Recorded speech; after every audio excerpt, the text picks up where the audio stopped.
Lucia. This is Open Mic, and we are here today. Unfortunately, my other partner became engaged at the last moment, so he was unable to make the show. But I have much information to express today. I have three topics to deal with today. The first topic is in connection with the Kikanjini volcano, and the second one is with the Sargasso weed, and the third one would be with tourism and the concept of the Sandals Resorts Hotels. Now, when one is looking at what is happening today in Grenada, we should understand that Grenada is a volcanic island known with evidence of its volcanic past, exhibited in sulfur and odd springs and odd behavior of the water in its lakes and lagoons. Kikanjini is the only active volcano. It is a submarine volcano of Grenada. It has erupted several times in recorded history and is now closely monitored by the seismic units in the region. A fairly recent investigation revealed another vent named Kikanjak, which has emerged, and that is worrisome. The most spectacular observed eruption of Kikanjini was in 1939, when twice in succession the volcano threw boulders and vapor 1,000 feet high. The eruption was preceded by earthquakes and severe lightning and thunder. There were also minor eruptions in 1970, which produced abnormally high tides. Such developments in the region remain worrisome, despite the views of seismic officials in the region that Grenadians can remain calm at this moment. Nature has a particular way of expressing itself, and we only have to revisit what happened in Montserrat, where several warnings were observed, and finally the capital was completely wiped out. We must not be pessimistic, but we must remain realistic. We should recall that in May of 1902, what transpired in the town of Saint-Pierre, Martinique, when the Mount Pelée volcano erupted, and out of 30,000 persons, only 2 survived, and we need to take the warning signs of Kikanjini very seriously.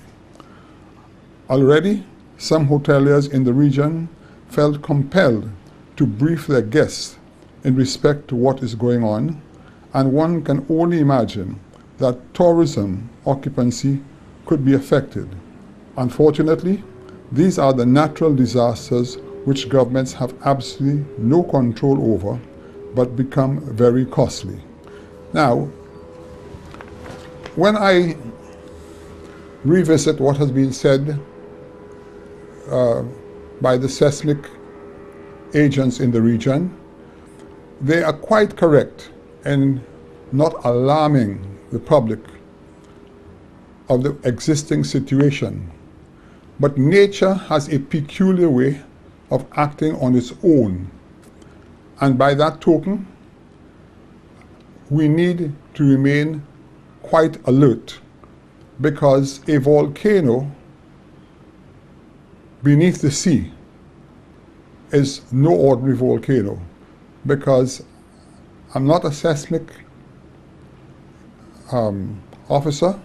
I have no training in that field, but I know from years of experience, when these things are intermingled with the water, they seem to be quite destructive.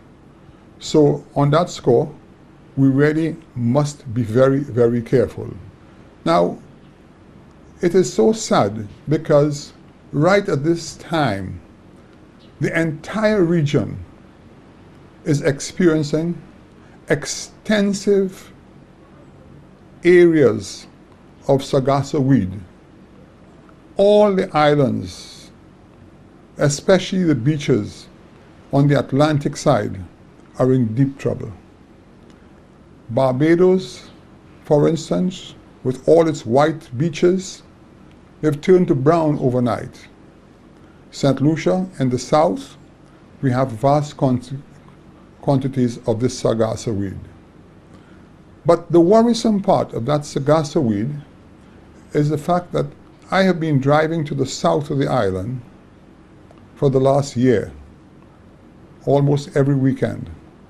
And in the Mamiku area, it is disgusting to see what is going on, because the stench and the rotten weed on that beach, I don't know how the people can actually survive in that area, when it has already been pronounced in Martinique that the gases from that Sargasso weed are very bad for the health.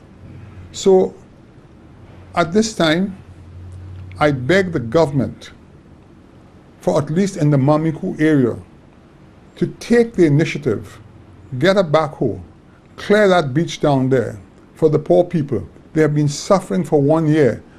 People are going to succumb to that disaster. You know, we have so many areas in St. Lucia, open areas, where you can probably dig some holes 10, 15 feet deep with backhoes. Bury the stuff, and it can be used as fertilizer at some point in time. So I only hope the powers that be are listening, because it is very, very sad what is going on. Now, in addition to all these problems with the Sargasso weed, apart from affecting the tourism industry, it is also affecting the fishing industry, because fishermen have complained of a great variance in their catch as a result of that. Now, that part one cannot blame a government for. But, you know, these are what I say, natural disasters that will come on stream from time to time, and it has to be dealt with accordingly. But right now, we must take some sort of initiative. And when I use the word initiative, I don't mean initiative locally, international initiative, by consulting some powerful environmental agencies and let them assist us in dealing with this Sargasso weed. We cannot sit back and watch our industry, our tourism industry, our fishing industry be affected by a natural disaster and just hope and pray it will go away. It's over a year this weed has been coming to our shores, and it is terrible. I was in Barbados 2 months ago. I could not believe my eyes. Besides the beach being covered with the weed, the actual water for at least 100 yards outside is totally brown. So you can well imagine in the region what is happening. So please, let us all get together and do something about it. St. Lucia, this is Open Mic. This is the termination of the first segment of our program. We'll be right back.